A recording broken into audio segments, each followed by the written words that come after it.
Hi everybody, Dr. Court here again from the Vreeland Clinic. And yesterday we brought you a blog talking about the specific blood test that you may want to have done to assist in the traditional cholesterol testing.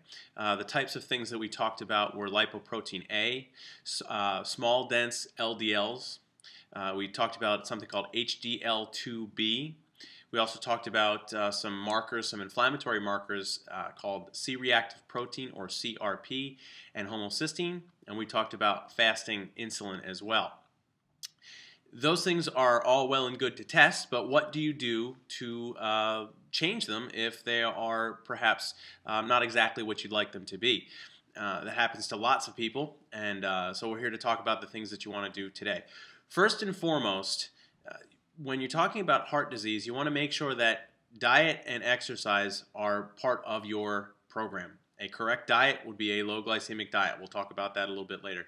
But also exercise. We're not going to touch on that specifically, but exercise is critically important. You cannot have a good diet and no exercise and still have the benefits. And similarly, you cannot exercise and have a very poor diet and have good outcomes. So those are important. But what do we do to change lipoprotein A? This is a very dangerous molecule to have high. Not much, it doesn't respond to much. So diet and exercise don't change lipoprotein A if it's high. But guess what does? Niacin. Good old niacin, vitamin B3. Dosages range anywhere from 500 to 3,000 milligrams. You can't take a statin to lower. So a statin would be something like Lipitor, Zocor, or Crestor. That won't lower this lipoprotein A. It's very dangerous to have high, even by itself. So you want to make sure that if that is high, that you are on some niacin. Now, we talked about having small particles or small LDL particles, the bad guys. Well, how do we convert them to the large ones, the ones that are beneficial? The large LDLs are not a problem. How do we convert them? Well, there's lots of things. Niacin, again, is a big one. Fish oil. Something called plant sterols are also beneficial. You have to reduce refined carbohydrates. That will help convert a lot of those small LDL particles to the less harmful, large, buoyant LDL particles. And then lots of healthy fats, okay? Olive oil, avocados, nuts and seeds. That really does a nice job converting those small particles into the larger particles.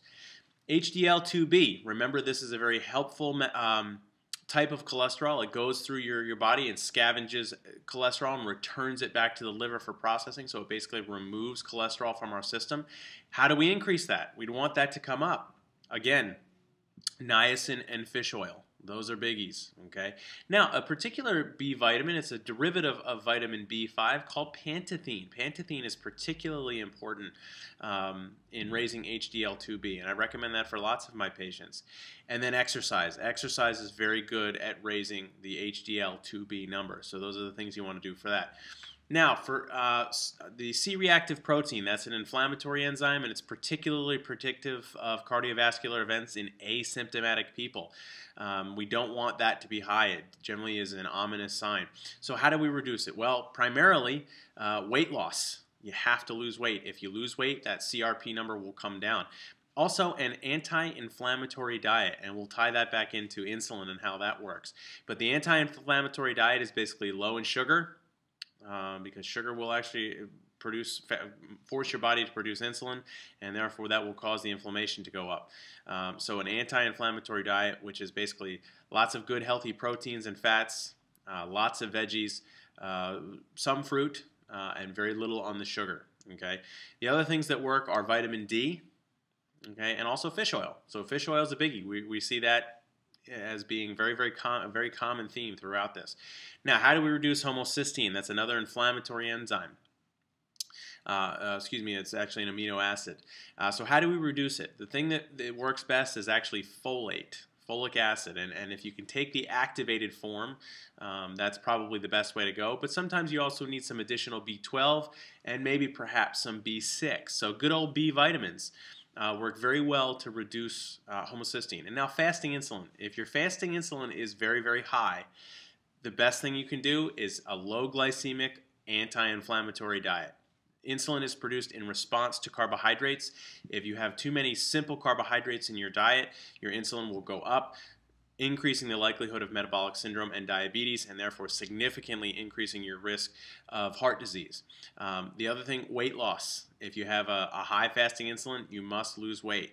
Losing weight is exceptionally important. And then lastly, exercise. Exercise is huge. You have to exercise. So kind of to sum things up, you'll see that niacin plays a big role. Fish oil plays a huge role. Diet and exercise are biggies, biggies, biggies for your ability to control cholesterol and therefore reduce your risk for heart disease in the future.